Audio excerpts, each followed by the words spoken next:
Olá, meu nome é Tarsila. Hoje nós iremos apresentar uma aula de cálculos estequiométricos, parte 2. Hoje nós veremos nessa aula tipos de cálculos de volumes, a partir da lei de Gay-Lussac. Nós veremos que podemos calcular os volumes quando eles não estão nas condições normais de temperatura e pressão.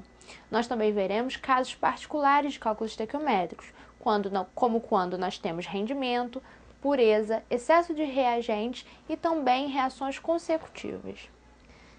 Bom, volume fora das CNTP. Em vários problemas envolvendo substâncias gasosas, fala-se de condições normais de pressão e temperatura. As condições normais de temperatura e pressão é quando nós temos a temperatura a 0 graus Celsius e a pressão a 1 atm.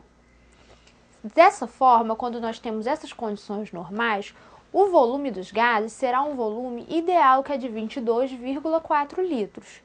Então, nós vimos na primeira aula que toda vez que nós temos condições normais de temperatura e pressão, um certo gás a 0 graus Celsius e 1 atm, 1 mol desse gás vai ter 22,4 litros. A forma pela qual nós descobrimos que 1 mol desse gás tem 22,4 litros é através da equação PV igual a nRT. Essa equação é a equação de Clapeyron. Esse físico engenheiro francês, ele estabeleceu uma relação entre as 4 variáveis físicas de um gás, que são temperatura, pressão, volume e o número de mols. Essa relação originou essa equação, que matematicamente ela é escrita pressão vezes volume será igual ao número de mols, que será igual à constante R, vezes a temperatura. Onde nós temos que R é uma constante universal dos gases e o valor dela pode ser dado em 0,082 atm vezes litro sobre mol vezes Kelvin. Essas serão as unidades que nós adotaremos nos nossos cálculos e o valor para a constante.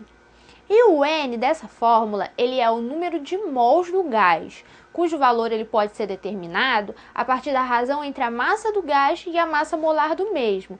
Ou seja, para nós descobrirmos o número de mols de uma certa substância, nós faremos a massa da amostra sobre a massa molar dela, quantas gramas ela possui por mol.